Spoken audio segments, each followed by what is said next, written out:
Get off my tractor. I'm going to show you guys how to get steering wheels off. Some of them will fight you, and there's different ways that you can go about getting your steering wheel off. And I'm going to show you a trick or two, hopefully, that will help you if you're in need of removing your steering wheel.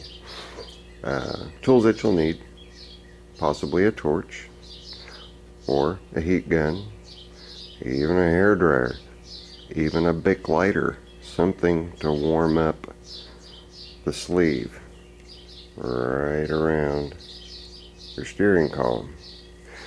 Need a 5/32 Allen wrench, a puller, either a 2-jaw or a 3-jaw, preferably a 3-jaw so you get more bite in 3 different places. Some of that wonderful liquid stuff called PB Blaster, a socket that's bigger than the steering column diameter, or a piece of pipe. I've got a piece of Schedule 80 pipe that's dedicated to getting the steering wheels off. And you guys can see the tools laid out here. Got my Allen wrench, got my pipe, I've got my condenser, my hammer, PB Blaster, and my 3-jaw puller. I'm going to grab my 2-jaw puller and show you that you can do it with a 2-jaw also. If that's all you have, it's not a problem. I suggest if you have an impact that you use an impact and put it on its lowest setting, meaning more impacts with less force. Okay, so it's not, you're not locking in the impact as much. Not like torquing down a lug nut. You want to back it off. A lot of impact wrenches have adjustments on them, different types for different brands. But you do want to adjust it down. If you don't have an adjustment on your impact, turn the air pressure down. Go down, it's at 90 max.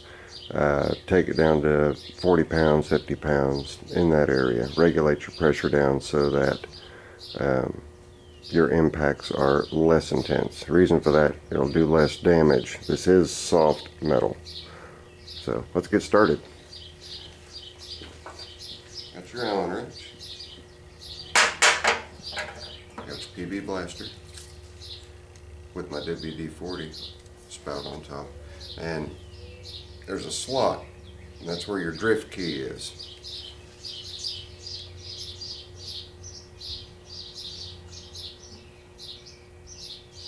A little bit of PB Blaster. A little bit of PB Blaster around there.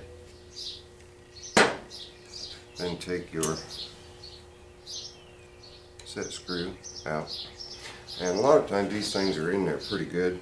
So what I suggest, if you've got just a regular Allen wrench and not a T-handle, so you're starting off with something like that, you can put that in there and give it a good strike with the palm of your hand to break it loose easier, because if you just push, you might bend your Allen wrench. So just give it a shove. It breaks it loose. Okay? Take it all the way out.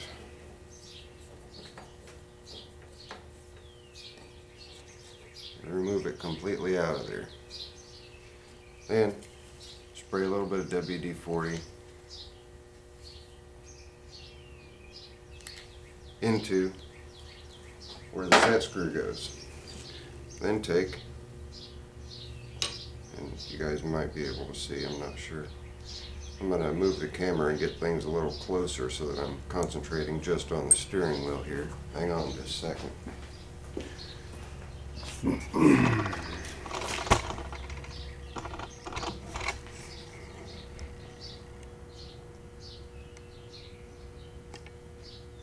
Yeah, move it up a little bit so the 3-jaw's in there. Alright, now we're going to, I'm just going to use a crescent wrench. They're good for some things. turn this around so I can make sure I'm in view.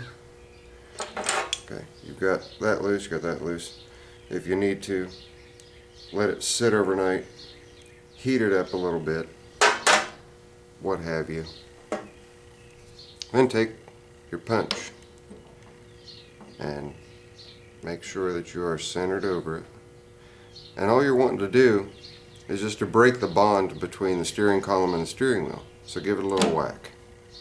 And this steering wheel's been off before, so I didn't obviously have to whack it, but give it a whack. You see how it's dropped down. That's what you want. You want it to drop down a little bit. After it drops down a little, you've broken that bond between the steering column and the steering wheel itself. Then simply insert your puller, get it centered, and if you have to, go ahead and do a little center punch so that it'll hold your puller in place. Okay?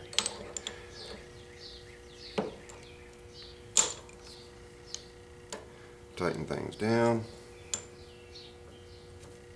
And this 3-jaw puller is kind of neat because I can convert it to a 2-jaw. And the steering wheel is so loose I'm actually able to remove it by hand. But you just want to turn this down and keep turning it, keep turning it, keep turning it. You use your crescent wrench if you want to, or use, you know, whatever size wrench you need. This happens to be a square head, so I can't use my impact driver on it. But my other puller, my 2-jaw, I can actually use an impact on it. So I use this quite often. And I could change the shafts because they're the same diameter, but I don't know. I just keep things where they are, where they belong, where they were born. But you know, you do the same thing with this puller here. And then you could use an impact on that. But wrencher on it, and if you're not using an impact, you don't want to use a hammer on your wrench or anything like that.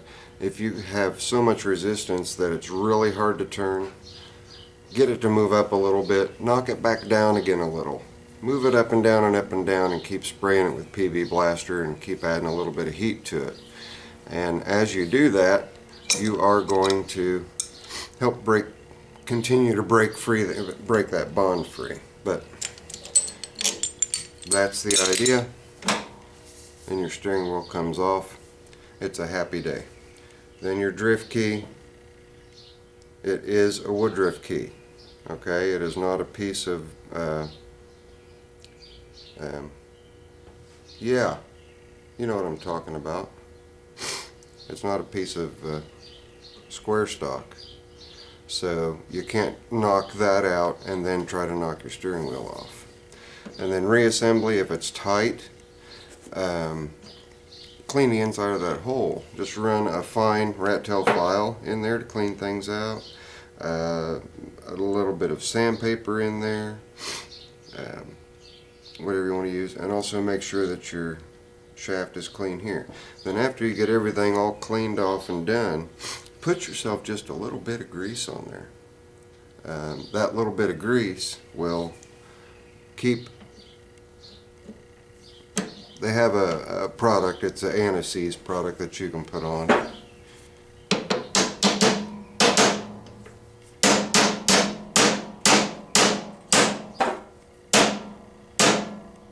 They have an anti-seize product that you can put on so that it makes it easier to remove. Die makers have stuff like that.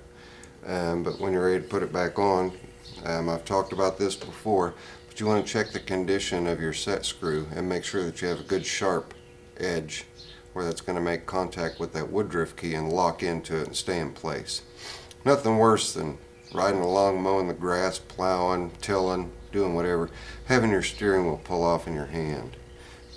Also, doesn't hurt if you have some releasable Loctite. Put a little drop of releasable Loctite on there.